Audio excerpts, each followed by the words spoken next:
concern, Mr. Speaker, sir, pertains to the proposed development project of 12,000 housing units, which now appear, to our astonishment, to be spearheaded by a new company, the New Social Living Development Limited, which throughout my discourse I shall refer to as the new company.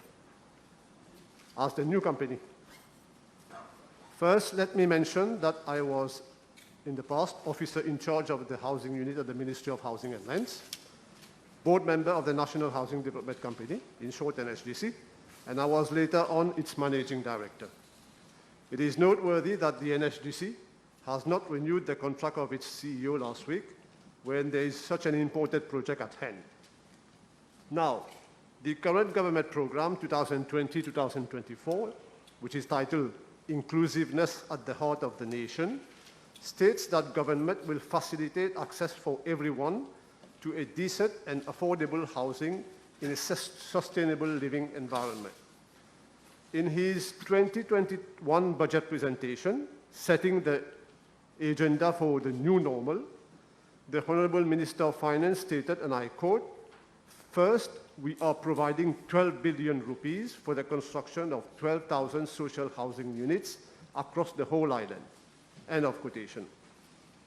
Yet, Mr. Speaker, sir, nowhere has it been mentioned in the budget speech or subsequently, as far as I know, that this huge undertaking will be undertaken by a newly created company and not by the NHDC, nor the MHC, Mauritius Housing Company, which are the government executive arms in development of social housing.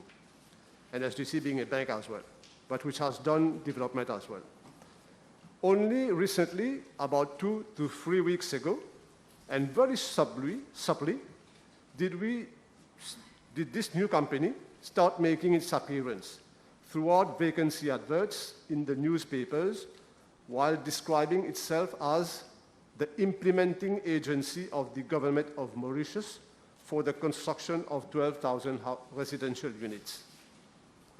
I have thus decided to take this matter up to this House, and I was expected to intervene today on this issue.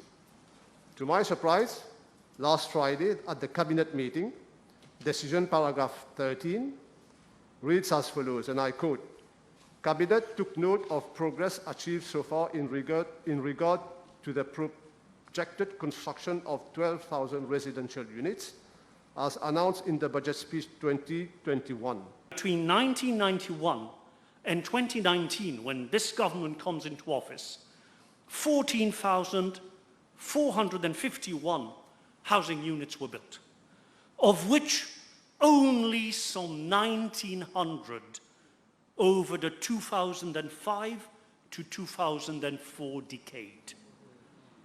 14 451 maisons en 28 ans, dont seulement 1900 sur 10 ans, 2005 à 2014. The result, it's a total disconnect between supply and demand. People are suffering, and when we came into office, this government, there was a waiting list assessed by the NHDC approximately at around 20,000. So how does a progressive government respond to such a situation? Last budget speech, the Minister of Finance and my good friend came forward with this revolutionary concept of a massive program of social housing construction of 12,000 residential units for Mauritian families with a monthly income of up to 60,000 rupees. Unprecedented. But however ambitious it is in the light of historical experience, remember 14,500, 1991 to 2019, sorry, and here we are purporting to build over and above the ongoing social housing program of the NHDC an additional 12,000 units. But this was the only possible response to the suffering of thousands of our compatriots in need of affordable and decent housing. But, asks the honourable gentleman, and the opposition for that matter, outside this house. Why a new special purpose vehicle or entity by the name of the NSLD? Now, very briefly, let me recall that an SPE or SPV is a distinct legal entity which is created for a limited or specific purpose. We have the NHDC, we have this ad hoc program for 12,000 houses.